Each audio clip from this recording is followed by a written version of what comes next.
than the 5G. They told me the... Okay, guys, welcome to the show, the In Conversation series with music legends. And today we have Mr. Paul Caplin and Zeeteah Massiah.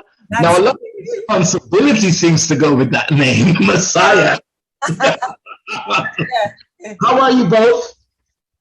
We're good. We're great, thank you. We're great, very happy to be here. Yes, thank you very much. As you can see already, guys, Paul, very gathered and together, and we're very happy to be here. Yes. Be more hysterical if you like, Barrie. I can turn it on. No, Madam's eyes were like this. No, this is not right. That's not right. I'll be back in a minute. So now we've got the Zeeteah ready for presentation. Lovely to see you both. Now, these two are people that have been in the music industry for quite a while. Now, Mr. Man, Paul Caplin, he was in the group, what was it called? Haysi Fantayzee? Haysi Fantayzee, for people old enough to remember that. Yes, back in the 80s. Not that I'm old enough to remember, but I was. But maybe some of your listeners will be, you know. Possibly. So how did you get into the music industry, Paul? This time round or the last time round? The first time around, because it's all from the root, really. You know what I mean? Where it started. Well, the first time around, I was at university and I was studying mathematics, and I thought I was going to be a mathematician. But I was also very keen on music, and I played a lot. And I started a band with a friend at university, and then I got tired of mathematics or tired of the academic life, and the band was doing quite well. So I left university, got a job programming computers, and meanwhile the band was getting from strength to strength and got a record deal. Now let me tell you guys, I have to interrupt him here. He went to none other than Imperial College and Cambridge. At Cambridge, that's right, yeah. Now, had I known this before, I would have got him to help me with my algebra years ago. You never asked. I guess it's never too late. Well, I'm a bit busy for the next couple of years, but after that, maybe we can talk about it. Interview terminated. Okay. So, when did you learn your instrument? Was it before you were at uni with mathematics, or did that come after? You know, it depends what you mean by my instrument, because you know, back in those days, I would have said my instrument was keyboards, and I learned piano as a child, and I was a kind of classical pianist when I was a teenager. Right. Nowadays, I would say my instrument is the recording studio and you know, the digital audio workstations and all the programming and synthesizers that go with that. So I think of myself more as an arranger and producer now. So because you kind of went into, that's what I was going to say, the arranging and producing and and like anything, I guess it's not where you start, it evolves, doesn't it? You begin somewhere and it evolves all the time into something else. So all the journey, Barrie. Yeah. So we get to Her Royal Highness, who's smiling very graciously and calmly. How are you, my love? Yeah, I'm fine. I'm fine, thank you. Just a bit tired. It's been a kind of mad few weeks, as you can imagine, because we've got a big day coming up tomorrow. Indeed. But yes, I'm good. I'm good. Thank you. So your journey started in Barbados, in John. Where I was born, I guess. In St. John. Came to live in England. And when did you get into music yourself? As in, I suppose I was in music from the beginning, like church, Seventh-day Adventist and stuff. I used to sing solos in the church. And I just got to say this because I haven't thought about it for such a long time. One of the songs I used to sing was The Old Rugged Cross, and it used to make me fall. I mean, it makes me ball now, but I love that song. We should redo that, maybe a reggae version. Anyway, sorry, I'm going. Old Rugged Cross, yeah, that's love that song, isn't it? But what I'm finding is the common denominator with most of the artists that I speak to, it is church. Yeah, is where they seem to have honed their trade, their skills before they even knew it was going to be a profession. Well, Yeah, perhaps, but my mum told me that when I was 5 years old, I already knew I was going to be a singer. So I have to say that, you know, and when I was 8 in school, I remember the teachers fussing over me with my voice because I could sing harmony and stuff like that. I didn't know it was anything special. It was just something I did, you know. So as the time went up and up, and let me see. So when I was 7, I'm skipping a few years now. So 17, I recorded my first record, which was, you probably know, it was the Jackson 5's Good Thing Going, a reggae version of Yeah. And it was pressed and released in Barbados, which was really exciting. That was, I just remember that being such an exciting time. Obviously, it's a new thing. It was music, which is what I wanted to do anyway. But for it to be in Barbados, I did lots of radio shows and things like that. It was quite exciting. That was the start of it. Who you were signed to at that time? Because that didn't just come about. There must have been a journey that went before that for you. Pressing, recording yes, of course. The studio that I recorded it in was in Chalk Farm. Was it Chalk Farm Studios? Gosh, we're talking a long time ago, right? It was on Trojan. I think it was Trojan Records. Oh right, Trojan. So I did 3. I did that one. I did a Love Like Yours Don't Come Knocking, and one other one which I can't remember. Do you remember which one it was? I wasn't there. You remember it's better than I knew you were, but you've got much better memory than I have. I'm Still Waiting by Diana Ross. That's right. Oh right. I didn't know that. Yeah, I did 3 reggae songs back in the day, and but I also was a secretary. I wasn't always singing, you know. I had a proper job, as my dad used to say. I came from that and always did sessions here and there because I loved to sing, obviously. And then when I was about 27, I decided, 1983, 84, I took part in the Little Shop of Horrors, Chiffon, my first and only musical. And right. That was amazing. And was that in the West End? Yeah, that was at the Comedy Theatre in Leicester Square. See, this is why we need to speak to these people, guys, because there's so many little snippets that we don't know and we might miss. And they're an important part of the journey. So I didn't know you were in musicals as well, or at least one musical. Yeah, that was the only one. I was one of 3. We were the urchins. We were of the city. We knew everything that was going on. You know, it was Little Shop of Horrors. You know, with the plant, the Audrey. Little Shop of Horrors, one of my favorite films. I know. Don't say it, but it is. No, it's fine. It's fine. It's a good movie. It was a really good movie. Feed me, come on. No, it was great. I had a lot of fun, really. Yeah, gosh, it's just kind of crazy thinking about that so long ago. But it was. I'm surprised it was the only musical that I actually ended up doing up until now. Did you really pursue musical theatre, really, or were you really thinking about recording artists and pursuing that line? That's a good question. So before I went up for that job, I was at the Leicester Square, the Empire Leicester Square, singing with about 6 or 7 other singers and a massive band, Archie McVeigh's band.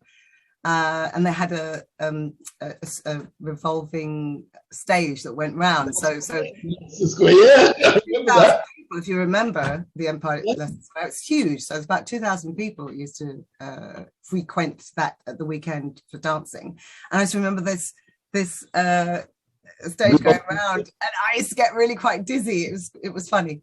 So I had that job first, and then after 6 months I was getting a bit bored. I didn't really want to stay and do that, and someone mentioned that a role was coming up for at Little Shop, and I thought, well, I'll go. I might not get it. I wasn't really thinking I was going to get it. It's as such, you just thought, I want to change, this is an opportunity. Yeah, let's check it out. And then I got it. I thought, wow, yeah, okay, cool. And that was that. Yeah. And you, Paul, you said you started a band. What was your first band? That band was called Animal Magnet, and that was in the late 70s, and it was kind of Latin-flavored new romantic rock. And wow, now that is an amalgamation. New romantic, what was the middle? Jazzy? No, Latin-flavored new romantic. Latin-flavored rock, wow. We made one really good record, which was called Welcome to the Monkey House, which still gets played a lot in discos today, and I still get lots of fan mail for that, which is really strange after all these years. Really? Is that you? Yeah. Do you know that song? Okay. You know that song? I do know that song. Yeah, I'm not, but I do know it. Yes. Okay, cool. Well, that was Animal Magnet. So that was the first thing. But then I started. There's the cushions on his couch back there. I said that, and he's got completely wrecked. Oh, you have, yeah. You're. Don't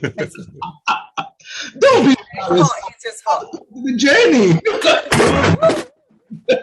Oh my God, he's wrecking the joint now. Uh-oh. Right, I'm just going to take my jumper. I told you. See. Zeeteah was right. It is hot in here. Window. People would expect that you edit these bits out, but these make it fun. So Of course, it's live and direct. So yes, that was your first band, and it was quite a hit, wasn't it? Yeah, they did well that track, and as I say, it still seems to fill the dance floors today. So, But didn't you have another one then? Because I remember the name of that band. Didn't you have another hit with that band? We had 3 singles out altogether, but that was the best one. I don't think the other two great, Right. Which is why I left the band and started a new one in 1980, which was Haysi Fantayzee, and that took off really quickly. So you were actually the founder of Haysi Fantayzee. Yeah, they were. My then girlfriend and I started it together, and Jeremy Healy, who's now a well-known DJ, joined it soon afterwards. And then it was a I did have to do my research, of course, looking at the videos. Okay. Madam here prompted me in the right direction. So I did. Later. Oh, okay. I did do my research, and to be honest, when you see the band, you can hardly see you because it's all about those two freaking out barefooted in cowboy hats. That's right. Well, nothing much has changed because when you see Zeeteah, usually you can hardly see me either. I like to stay in the background. I'm happy with that. Well, where is the keyboard? I decided fairly early on that prancing around in cowboy hats wasn't what I was born to do. So I just concentrated on making the music. Now. That's your own personal show. Only in private with Zeeteah. Well, okay, that's between you two. So you didn't stay in music though, did you? You did other things as well, business-wise. I did a lot of other things. So Haysi Fantayzee broke up in 1982, and how many hits did they have? 3 hits, I think, 3 hit singles and an album which went gold in a few countries. Went gold. So you decided to kind of shut it down while you were on top. No, we were just too young and stupid to keep it going, I think. We had something really great, and we didn't realize how valuable it was. Okay. And we sort of started bickering with each other, and particularly it's a little difficult when there are 3 people in the band and 2 of them are a couple. You know, it makes it a bit hard for the third one. Okay. That was a source of tension as well. Right. Yeah, and then I stayed in music and I managed people and produced people and for a while, and then I got really tired of the business side of the music business, which was it's never been pleasant, but it was even more unpleasant in those days. It was full of a lot of dodgy dealing and a lot of unscrupulous people. Yeah. And I'd always loved technology, so I went off and started a technology company making high performance computers, and then that led to a software company, and I ran a series of tech companies. I started and ran a series of tech companies for the next 30 years. Just like that, flies past, doesn't it? And I the That's the academic in you. That was the academic in you. Yeah, maybe. I mean, there's something very creative about creating software, and I really enjoyed that. And the last company grew quite big, and I sold it in 2015. Okay. I was very happy to do, and since then I've been back in music, working with Zeeteah full time. Yeah, and I didn't realize how much I missed it. So how did you two come together? Obviously, it's not recent. So how did you come? Was it through music or just through, oh my God, he's lovely. Oh my God, gorgeous. Well, Zeeteah pursued me for years and years, you know. And I just right. Well, I actually moved to Germany in 2001. So I was living over there and came over 2003 or so to see family and friends or to do gigs. And I happened to meet this chap here in should we say where it was? It was in a hospital room. We both completely by chance were visiting the same person in hospital. Complete accident. And no, really. Yeah. And you know, Zeeteah, there's really nothing ordinary about you, is there? I didn't think there was anyway, but no, there isn't, I guess. Their future husband casually visiting the same patient. I mean, that is quite an individual story, don't you think? You know, Zeeteah was visiting him because he was a friend. He was a friend of a friend of hers, right? Yeah. And I was visiting him because he was the partner of a journalist who'd interviewed me and who I got to know quite well, got friendly with. And so it was just pure chance that we were both there at the same time. Yes, it was. And, a bit of serendipity, I think. But I got her phone number, you know, which was the important thing. And an ailing body, you were winking at her. And that's right. Is that what you're trying to say? Something like that. Yeah, it was really nice. I mean, we clicked. We seemed to click. Although there was, you know, we were both with people, I think, at the time, anyhow. And it was just there was a bit of spark. I do remember feeling that. I think you did too. But anyway, it was like 7 years or so afterwards. Was it 7 years? 6, 7 years. So we used to keep. We, every time Zeeteah happened to be in London for the next 7 years, we'd have lunch together or dinner together or something. And I didn't have a clue that he was interested at all. He's just a mate, you know. He was just a mate. On Kai, look, she's like, she said you're a fan. No, but he was a mate, you know. I didn't think there was anything going on or any interest. Okay. Anyway, so I waited 7 years, very patiently. You say wait, but hello. Yeah. Well, I had to keep myself amused. But 7 years later, we started working on a song together. Yes. And then the rest is history.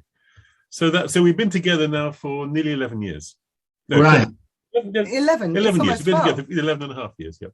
11 and a half years. Well, there you have it. Yeah. And we've been married for... Is it 6 already? 6 years. Yeah. 6 years, yeah. That's flown by. Yeah. Now, your musical career, Zeeteah, has taken you all over the place. I mean, the names that I see, quite prolific is this lady. That's why I had to talk to her, because, you know, Robbie Williams, Tom Jones, Phil Collins, Barrie Manilow, the list goes on. Yeah. I was fortunate to work with these people in my journey. It was just interesting the way it happened, just one after the other. But, you know, it's like being in either the wrong place at the right time or the right place at the wrong time. I don't know which one it is. It just happened. Right. I think my first, apart from the recording, doing that, the first record at 17, and then going on tour with Mungo Jerry in 19. Mungo Jerry, now there is a blast from the past. Yeah. In fact, that was my first tour. I was 21 years old. I was 21 and quite naive. Mungo Jerry. Eyebrows and everything. Wow. With Paul Weller. I mean, it just goes on. Michael Bolton. All my favorites.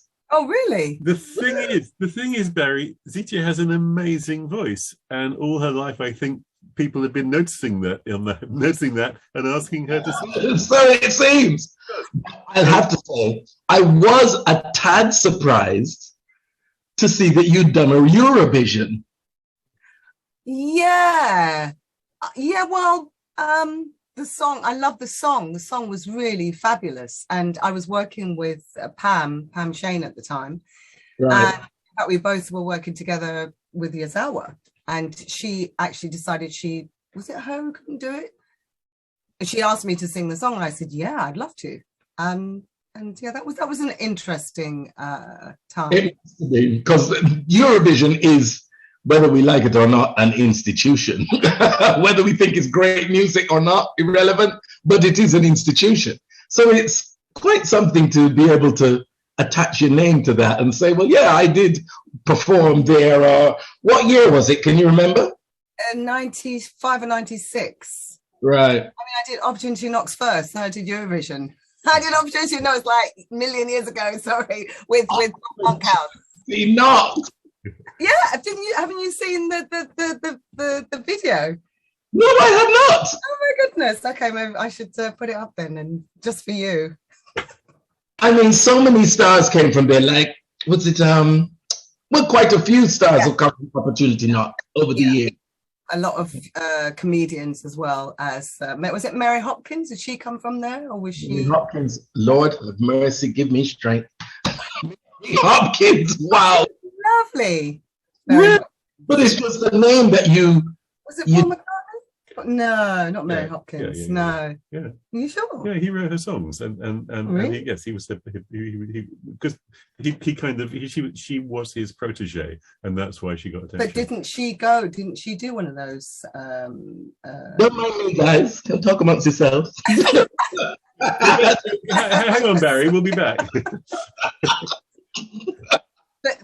But anyway, I thought she was one of them. It doesn't matter. I mean, yes, as you say. The set kind of shows of those days which found talent, you know, there was You're a Star with what was his name? Mickey Most and Tony Hatch. Oh God, yes. Which discovered people like Patti Boulay and what was his name? Lenny Henry.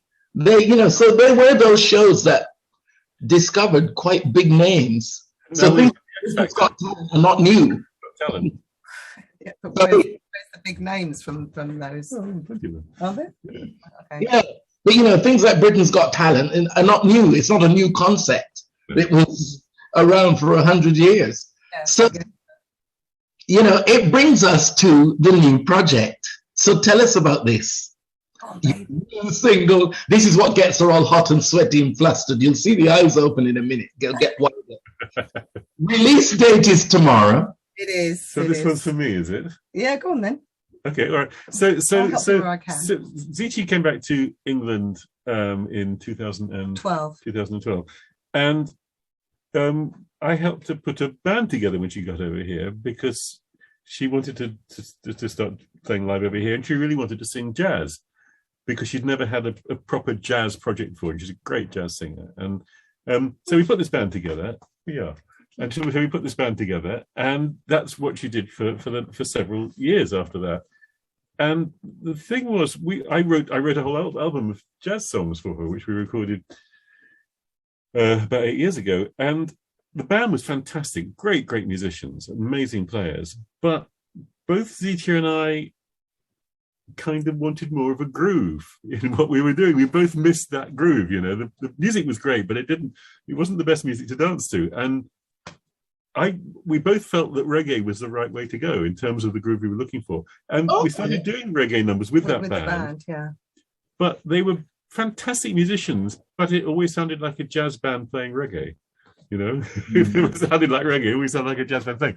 And that was kind of frustrating. And I kept saying to you, didn't I? We really should put together a reggae band, a real reggae band. And eventually she gave in. Well, I didn't give it. I guess the time came. The time was right. Yeah. And I found somebody who really wanted to work with me. And he, in turn, knew lots of reggae guys because he's a reggae man himself. I'm talking about Marcin Bobkowski, who is the guitarist in the band. Yeah. And he's Polish, actually. And he loves reggae. Reggae is his heart, you know. And we got this amazing team together with Marcin, as Zeeteah said, and now the legendary Horseman on drums. Yeah, I know him. he's an amazing guy. Wicked, yeah. And Don Chandler on bass, played bass on the album. And so we're really lucky to have these amazing players. And of course, just when we got it started, the COVID arrived. Yeah, so that was 19. So yes, our first and only gig was February 2020, and we had loads of gigs planned out for the rest of the year, like everybody did. Right. But we did the one gig at the Pheasant Tree, which was absolutely fantastic. The first and only gig we did was brilliant. And the only gig for that year. Yeah. Because it was the first start of the band. It's quite. I always associate you with jazzy. That's what I'd always seen you doing. Yes. So then when I heard the reggae lick, I was like, where's this come from? Always there, Barrie. So the thing is, now found out. The thing is, it's not. I love rock too. You know, rock is part of me as well. Rock, reggae, jazz, all of those three things. But what we've tried to do on this album is to mix reggae and jazz, and I think it's worked really well. I think it's worked really well. And so it's got a wonderful reggae grooves on all the songs. I see a template here, because you said your other band was rock, jazz, and something else. What was the other mix in the band? Latin. Yeah. And so you seem to like to mix these genres. Absolutely. There's nothing more interesting in music than banging two things together and seeing what you get. Yeah. You know, absolutely, totally. I mean, all of pop music today is the collision of black music and white music. It's absolutely both of them coming together in this amazing thing coming out of it, you know? Yeah. And it will continue to be like that. My favorite music has always been music where you get genre collision like that. Yeah. So, the name of the single... What a ting! You heard it from the horse's mouth. What a ting! So we took the advantage of the lockdown to record a whole album, to write and record an album, which we're really excited about. Oh, right. So before lockdown, you had the single. Had the what? The single. What a thing! No. Before the lockdown, we just put the band together and we're just starting to get into the groove and play some gigs. Okay, right. We had to stop everything. So in the meantime, when there weren't any gigs, we did some live sessions streaming from home with the band, which was great. And then starting... You took advantage of that time to write the whole album. We wrote the album and recorded it all at home. Luckily, we've got a recording studio at home, and we've got room for the band, and so we're in this recording studio. Right? Yeah, and What a Ting is the first single from the album. The album's going to come out this year, and What a Ting is out tomorrow. Tomorrow, the 4th day. Yeah, and it will be available on all music platforms. Wherever good music is available, you'll find it. Right. Well. What a ting, guys. You've heard it. Mr. Paul Caplin and Zeeteah Massiah, spelt with an A. I was corrected. Spelt with... Yeah, and if anybody wants to find Zeeteah online, it's Zeeteah. People don't leave out that last E. They do. Leave out that last E for some reason. I don't understand. I mean, I am very fickle about the spelling of my name too, because people automatically assume Barrie is with a Y, and I'm constantly having to say it's an IE. You won't find me if you don't know us. Don't assume it's a Y. So I totally get it. Well, it has been great talking to you guys and getting a bit of backstory on the artists that we see before us and the journey, and it's. We wish you all the best with this. The journey's still going on, isn't it? Yeah, it does. But, I think it's interesting for people to see a little bit more than just the facade of what's presented for a single, an album, or whatever. It's nice it kind of personalizes you, and people connect with you a bit differently and realize that, I do get hot and flustered before an interview. So I'm changing my top. I do go red when you talk about my accolades from the past, and I have to take off my jumper. So it's nice to see you and talk to you guys, and wishing you all the best with the single What a Ting, which is out on the 4th of February. Yes. And All the best with it. Thank you Barrie, so it's much, been a real Barrie. pleasure. Thank you very much. Thanks for having Have us. a great day, and yes, let us know how it's all going. We will. Okay. And if you're around tomorrow evening at 7:00 with the premiere of the lyric video for the single on YouTube, will you join us there? We're having an official premiere. 7:00 tomorrow, definitely. Definitely. Zeeteah.me/premiere is where you have to go. So that's Zeeteah, ZEETEAH. EAH. You know that.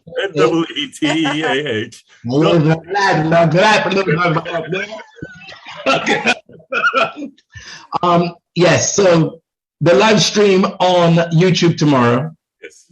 7 p.m. What a thing. All the best with it. We look forward to seeing it tomorrow, and yeah, we'll all be supporting it. Take care.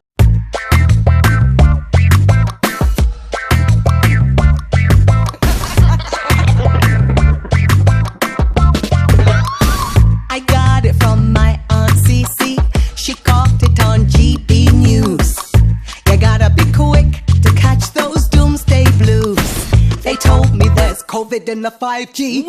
They told me the